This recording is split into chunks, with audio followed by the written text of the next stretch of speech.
I am Professor Cox, the digital avatar of Stan Cox, who writes every script that I present.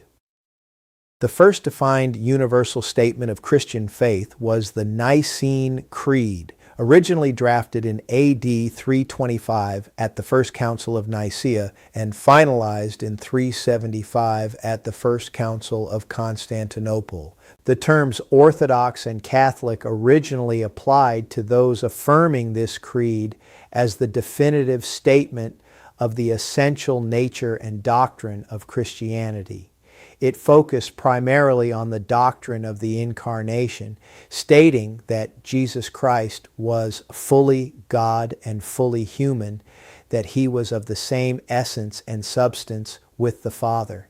It further clarified that the Godhead was Trinity, Father, Son, and Holy Spirit.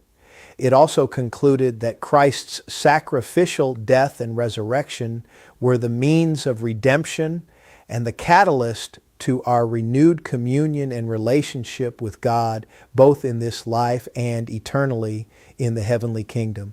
The catalyst for this creed was the series of errors being proliferated by Arianism, which was popular among certain segments of the Roman nobility, the Roman military, and many of the barbarian mercenaries who were used to attempt to protect the borders of the empire. Simply put, Arianism denied Christ's deity, insisting that he was created at birth and was not co-equal and co-eternal with the Father. Over the next few centuries, additional errors and controversies, such as the heresy of Pelagianism and the iconoclastic controversy, were refuted and corrected through universal councils. The whole approach to Christian theology began to transform in the 13th century AD with the infusion of Aristotelian metaphysics, replacing the more Platonic metaphysical perspective, which had been consistently embraced by the early church fathers. The major influence of this transition was, of course, Thomas Aquinas.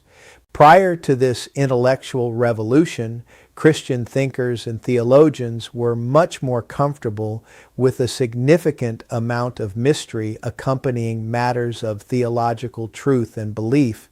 Aquinas, driven by Aristotelian perspectives, required a much more intellectually logical methodology.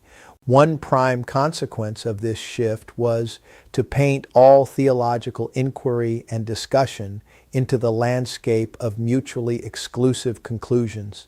Theology became strictly dialectical, requiring an ongoing series of either-or examinations and debates based on point-counterpoint dialectic.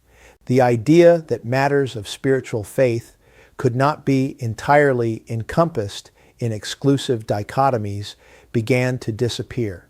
This trend becomes the primary modus operandi of the Western Church from this point going forward, and Christian doctrine becomes encompassed by a series of intellectual propositions presented in logically abstract systems.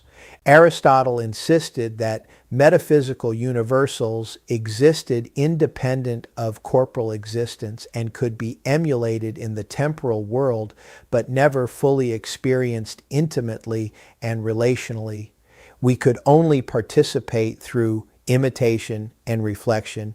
This process essentially makes Christian theology into a series of abstract intellectual propositions, artificially fashioned into logically consistent systems of thought. Thus, the birth of systematic theology and the move toward viewing faith as a matter of intellectual consent to these propositional systems, creating distance from truly intimate personal relationships with the theological truths to which we are called to affirm and adhere. To a greater or lesser extent, this creates a movement in the Western Church to view and experience true faith as a primarily intellectual exercise. It also creates the landscape of treating everything from the essence of salvation to the mechanics of church polity as primarily a matter of legal issues. I will say much more about this trend in future installments.